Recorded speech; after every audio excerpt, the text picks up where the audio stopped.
नमस्कार साथियों, स्वागत है आप सभी का ऐसे के ट्यूटोरियल में। आज के इस वीडियो में मैं बात करने वाला हूँ बीएससी और एमएससी केमिस्ट्री से किए हुए कैंडिडेट के लिए पीएसयू सेक्टर में जॉब अपॉर्चुनिटी के बारे में। 2026 ईयर जो है आप सभी का सिलेक्शन का ईयर हो सकता है अगर आप सभी लोग सही इंफॉर्मेशन, सही स्ट्रेटेजी और सही डायरेक्शंस के साथ प्रिपरेशंस करेंगे तो आपकी एक जॉब लग सकती है पीएसयू सेक्टर्स में।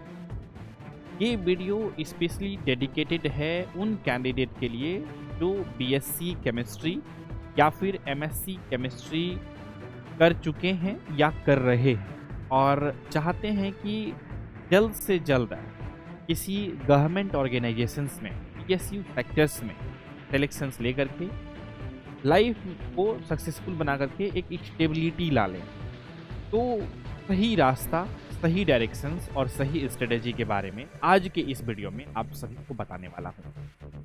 देखिए, अक्सर कैंडिडेट हमारे साथ बीएससी और एमएससी केमिस्ट्री वाले कैंडिडेट हमारे साथ जुड़ते हैं तो क्वेश्चन पूछते हैं कि सर बीएससी या एमएससी लेवल पे वैकेंसियाँ किस डिपार्टमेंट में आती है, कहाँ कहाँ पर आती है, क्या क्या हमारे लिए कैरियर स्कोप हैं, इसके बारे में बहुत अच्छे से क्लियरिटी के साथ हमें गाइडेंस नहीं मिल पाती है, जिस वजह से हमें समझ में नहीं आता है कि एक्चुअल में प्रिपरेशंस किस एग्जामिनेशंस की करनी चाहिए और जल्दी सफलता को पा सकते हैं। तो आज के इस वीडियो में मैं डिटेल में बात करने वाला हूँ स्पेशली ये बीएससी और एमएससी केमिस्ट्री से किए हुए कैंडिडेट के लिए कौन कौन से ऐसे गवर्नमेंट जॉब वैकेंसियाँ हैं जो कि आपको अपकमिंग 2026 में देखने को मिलेगा। और अगर आप सभी लोग चाहते हैं आज से ही, अभी से ही बेसिकली सीरियस होकर के प्रिपरेशंस करने के लिए, तो डेफिनेटली आपको शुरू कर देनी चाहिए, क्योंकि अगर सिलेक्शंस चाहिए 2026 में तो आपको शुरुआत अभी से ही करनी होगी।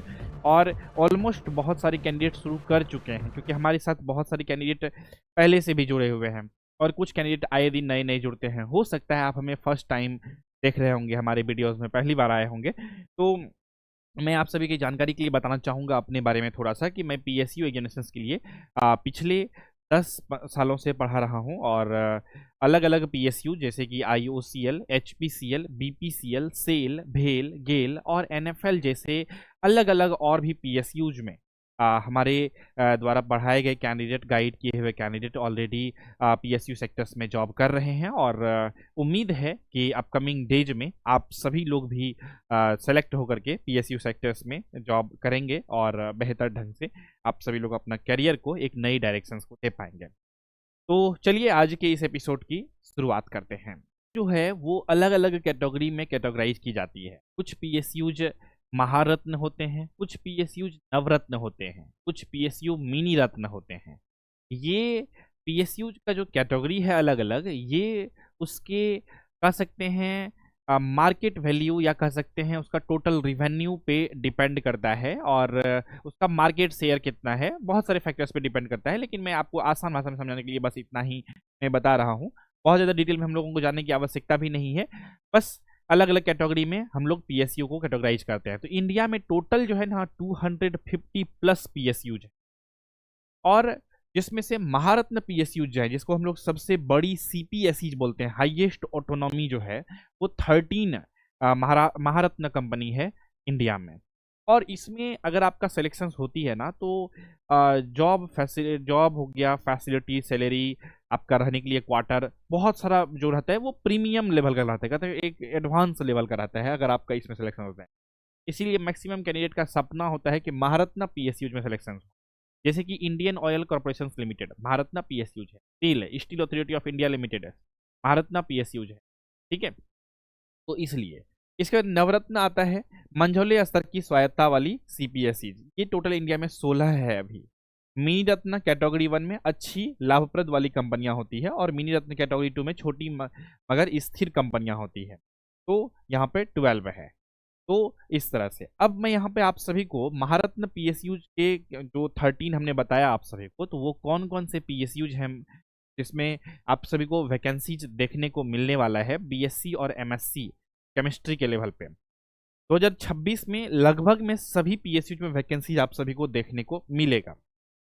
और अगर आप सभी लोग पहले से तैयारी कर चुके होंगे तो सिलेक्शंस लेना आसान हो जाएगा, और अगर आप तैयारी नहीं कर रहे होंगे और वैकेंसीज आएगी तब प्रिपरेशन शुरू करेंगे, तो आप अपने आप को बिना शक किए ये बोल सकते हैं कि आप सिर्फ उस वैकेंसीज में फॉर्म भरेंगे इसलिए क्योंकि आप भीड़ बढ़ाना चाह रहे हैं। That's all. थोड़ा सा रियलिटी है, हो सकता है सुनने में आपको थोड़ा सा अजीब लग रहा होगा, लेकिन ये रियलिटी है। सिलेक्शंस उसी का होता है जो पहले से तैयारी कर रहा है, पहले से लगा हुआ है। आपके जैसे कैंडिडेट हमारे साथ पहले से जुड़ करके पीएसयू क्रैकर्स बैच में पीएसयू एग्जामिनेशंस की तैयारी कर रहे हैं। तो आप ही बताइए, जो पहले से सिलेबस को कंप्लीट कर लिया है और प्रॉपर वे में रिवीजन कर रहा है, टेस्ट पेपर लगा रहा है और पीएसयू एग्जामिनेशन की तैयारी कर रहा है, सिलेक्शंस उसका होगा या फिर आपका होगा? कम समय में आप सिलेबस ही कंप्लीट नहीं कर पाएंगे, और कंप्लीट अगर कर भी लेते हैं तो प्रॉपर वे में रिवीजन नहीं कर पाएंगे, और जिसकी वजह से सिलेक्शंस रह जाएगा। क्योंकि कॉम्पिटेटिव एग्जामिनेशन है, यहाँ पर एक एक मार्क्स का इंपॉर्टेंस है। इसीलिए अगर आप सभी लोग भी प्रिपरेशन करना चाहते हैं अच्छे से, बेहतर ढंग से, तो आप सभी लोग हमारे साथ जुड़ सकते हैं पीएसयू क्रैकर्स बैच में। ये पीएसयू क्रैकर्स बैच सर है क्या? ये बैच जो है ना, स्पेशली डिज़ाइन की गई है बीएससी और एमएससी वाले कैंडिडेट के लिए। अलग अलग दोनों बैच है, क्योंकि पीएसयू सेक्टर्स में एमएससी लेवल पे भी वैकेंसी आती है और बीएससी लेवल पर भी वैकेंसी आती है। इसीलिए दोनों लेवल पे अलग अलग पीएसयू क्रैकर्स बैच बनाए गए हैं।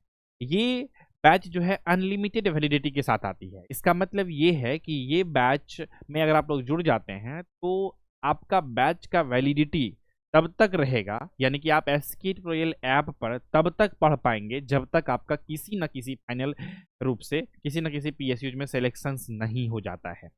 तो यानी कि हम लोगों को भी अपने कंटेंट पे भरोसा है कि कोई भी कैंडिडेट अगर जुड़ जाए, तो अगर सीरियस कैंडिडेट है तब तो विद इन द 1 ईयर जो है सिलेक्शन हो जाएगा, 6 to 8 मंथ के अंदर। लेकिन अगर थोड़ा सा भी कह सकते हैं नॉर्मल होकर के पढ़ाई कर रहा है, तो मुझे ऐसा लगता है कि कंटेंट इतना अच्छा है, थोड़ा बहुत भी अगर अच्छे से पढ़ते रहेगा, मीडियम स्टूडेंट भी है, तो वो 1.5 ईयर में किसी न किसी पीएसयू में सिलेक्शन नहीं लेगा। क्योंकि जो है 1 ईयर में ईच मंथ जो है नए नए वैकेंसीज हम लोगों को देखने को मिल जाता है। लगभग में सभी पीएसयू सेक्टर्स में आते रहती है वैकेंसीज, बस जरूरत है अपडेट रहने की। तो ये पीएसयू क्रैकर्स बैच का यही खास बात है। इसमें आपको केमिस्ट्री जो है, अगर आप बीएससी पीएसयू क्रैकर्स बैच में जुड़ते हैं तो बीएससी लेवल की केमिस्ट्री को आपको अच्छे से पढ़ाए जाएंगे, और जो एग्जामिनेशंस का डिमांड है उस लेवल का, इसमें आपका inorganic, organic, basic chemistry, analytical chemistry, industrial chemistry, ये पढ़ाए जाएंगे। फिर वहीं एमएससी बीएससी क्रैकर्स बैच में लेवल अप हो जाता है, तो वहाँ पे थोड़ा डिटेल में पढ़ाई जाती है, डेप्थ में पढ़ाई जाती है चीज़ों को। और आपको खास बात यह है कि पीएसयू एग्जामिनेशंस में जो नॉन टेक्निकल सेक्शंस पूछे जाते हैं, मैथ्स, रीजनिंग, इंग्लिश, ये सब चीज़ों के लिए भी अलग से क्लासेस नहीं करनी पड़ेगी, इस बैच में ही आपको सब कुछ मिलेंगे। यानी कि आपको सब्जेक्ट नॉलेज स्पेसिफिक प्लस आपको जो है यहाँ पर नॉन टेक्निकल सेक्शंस जो है वो भी आपको, जनरल एप्टीट्यूड वाला पार्ट, वो भी आपको कंप्लीट पढ़ाए जाते हैं इस बैच के अंदर। तो अब आप सभी लोग जो है जुड़ सकते हैं हमारे साथ इस बैच में। इस बैच में जुड़ने के लिए आपको सिंपल में गूगल प्ले स्टोर से डाउनलोड कर लेना है एसके ट्यूटोरियल ऐप को, और ऐप में लॉग इन करके आप सभी लोग बैच में एनरोलमेंट ले सकते हैं। बैच से संबंधित अगर अधिक जानकारी चाहिए तो आप सभी लोग जो है हमारे एडमिशन हेल्पलाइन नंबर 7903200795 पे कॉल करके जानकारी ले सकते हैं। अब आते हैं हम लोग यहाँ पर समझते हैं महाराष्ट्र, ये जो महारत्न पीएसयू है 13, जिसमें आता है ओएनजीसी। देखिए, बीएससी और एमएससी वाले कैंडिडेट के लिए जो ज़्यादातर वैकेंसी जाती है पीएसयू सेक्टर में, वो खास तौर पे पेट्रोलियम, गैस, रिफाइनरी, सब जो पीएसयूज है उसमें ज़्यादातर वैकेंसीज देखने को मिलती है। जैसे कि ONGC, Indian oil corporation limited है, इसमें आपको देखने को मिलती है। इसके बाद steel authority of India limited में भी आती है, लेकिन रेगुलर यहाँ पर वैकेंसीज देखने को नहीं मिलती है। यहाँ पे केमिकल इंजीनियरिंग वालों को ज़्यादा प्रेफरेंस दी जाती है। इसके बाद नेशनल फर्टिलाइजर्स लिमिटेड है, जो यहाँ पर फर्टिलाइजर्स या फिर केमिकल्स वगैरह का फॉर्मेशन होता है, तो वहाँ पर जो है बेसिकली बीएससी केमिस्ट्री या एमएससी केमिस्ट्री के लेवल पे वैकेंसी को रिलीज की जाती है। फिर आपका और सभी यहाँ पर पीएसयू है टोटल। इसी तरह से ऑयल इंडिया लिमिटेड में वैकेंसी जाता है, और आपका बीपीसीएल यानी कि भारत पेट्रोलियम कॉर्पोरेशन लिमिटेड, उसमें भी देखने को मिलता है। एचपीसीएल में भी वैकेंसी बीएससी और केमिस्ट्री एमएससी वाले को देखने को मिलता है, एचपीसीएल में भी। तो इस तरह से आपको वैकेंसी देखने को मिलती है। इसी तरह से आपका नवरत्न पीएसयू जो है, इसका टोटल 16 है इंडिया में। इसका लिस्ट आप सभी लोग यहाँ पर देख सकते हैं, और इसमें वैकेंसी देखने को मिलता रहता है। अभी मेकॉन लिमिटेड में वैकेंसीज रिलीज की गई है, ये वाला जो 13 नंबर पे है। और इस तरह से सारे पीएसयूज में हम लोगों को 1 ईयर में लगभग में किसी ना किसी पीएसयू में हम लोग को वैकेंसीज देखने को मिलते रहता है। ठीक है, तो आप कह सकते हैं कि अगर आप एक बार तैयारी कर लेते हैं अच्छे से तो किसी ना किसी पीएसयूज में आप सिलेक्शंस ले ही लेंगे, क्योंकि लगभग में सबका एग्जामिनेशन पैटर्न और सिलेबस जो रहती है वो सेम ही रहती है, थोड़ा बहुत ही पैटर्न को लेकर के डिफरेंसेस देखने को मिलता है।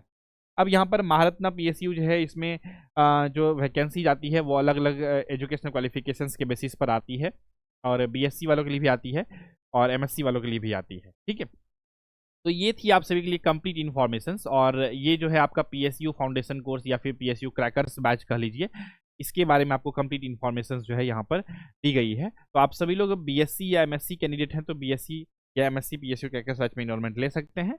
और बैच में इनरोलमेंट लेने के लिए आपको सिंपल में गूगल प्ले स्टोर से डाउनलोड कर लेना है यही एसके ट्यूटोरियल ऐप को अपने फ़ोन में, और ऐप में लॉगिन करके आप सभी लोग बैच में इनरोलमेंट लेकर के बेहतर ढंग से तैयारी कर सकते हैं। तो ये जितने भी हम लोगों ने पीएसयू के बारे में आज के इस वीडियो में डिस्कशन किया है, ये सभी पीएसयूज में हम लोगों को 2026 में वैकेंसीज जो है देखने को मिलने वाली है पीएसयू सेक्टर्स में। ठीक है, तो उम्मीद करते हैं आपको ये वीडियो पसंद आई होगी, किसी भी प्रकार का डाउट क्वेश्चन कन्फ्यूजन नहीं रही होगी। अगर इसके बाद भी किसी भी प्रकार का डाउट क्वेश्चन कन्फ्यूजन रह गई है तो आप इस वीडियो से कमेंट सेक्शन करके भेज सकते हैं। तो इसी विचार के साथ रखते हैं आज के इस एपिसोड में बस इतना ही। मिलेंगे आप सभी से बहुत जल्द ही अगले एपिसोड में, तब तक के लिए नमस्कार, जय हिंद, वंदे मातरम। इंडिया के हर कोने में हर दिन हजारों स्टूडेंट्स एक ही सपना देखते हैं, एक गवर्नमेंट जॉब की, एक पीएसयू बैच, एक फैमिली प्राउड मोमेंट की। लेकिन हर सपना तभी सच होता है जब मिलता है राइट डायरेक्शन। मैं हूं engineer Saurabh Kumar, founder and CEO of SK tutorial, और ये प्लेटफॉर्म सिर्फ एक कोचिंग नहीं, एक पीएसयू रिवॉल्यूशन है। आईओसीएल हो, एचपीसीएल हो, एनएफएल, डीआरडीओ या इसरो, हम हर एग्जाम के लिए देते हैं टारगेटेड गाइडेंस और कंप्लीट स्ट्रेटेजी। कॉन्सेप्ट क्लियर करने से लेकर पीवाईक्यू एनालिसिस तक एसके ट्यूटोरियल आपके प्रिपरेशन जर्नी का हर स्टेप सिंप्लीफाई करता है। आज हमारे स्टूडेंट इंडिया भर के पीएसयू में काम कर रहे हैं। 83 selected in IOCL 2025, 91 selected in NFL 2024, और ये सिर्फ शुरुआत है। एसके ट्यूटोरियल सिर्फ नोट्स नहीं देता, डायरेक्शन देता है। सिर्फ क्लासेस नहीं देता, कॉन्फिडेंस बनाता है। सिर्फ मॉक टेस्ट नहीं देता, रिजल्ट देता है। हमारी सोच सिंपल है, हर टैलेंटेड स्टूडेंट को मौका मिलना चाहिए गवर्नमेंट जॉब का, और हम ये मौका देते हैं पीएसयू क्रैकर्स बैच के थ्रू, अनलिमिटेड वैलिडिटी के साथ है, टॉप रिजल्ट और रियल गाइडेंस के साथ है। तो अगर आप डिप्लोमा या BE BTech in electrical engineering, instrumentation engineering, electronics engineering या फिर केमिकल इंजीनियरिंग से कर रहे हैं, या फिर आप बीएससी या एमएससी केमिस्ट्री से कर चुके हैं या कर रहे हैं, तो आप सभी लोग हमारे साथ जुड़ सकते हैं पीएसयू क्रैकर्स बैच में। So don't just dream of A PSU job, achieve it with us. Join SK Tutorial app now, your gateway to government jobs. Think PSU, think SK Tutorial.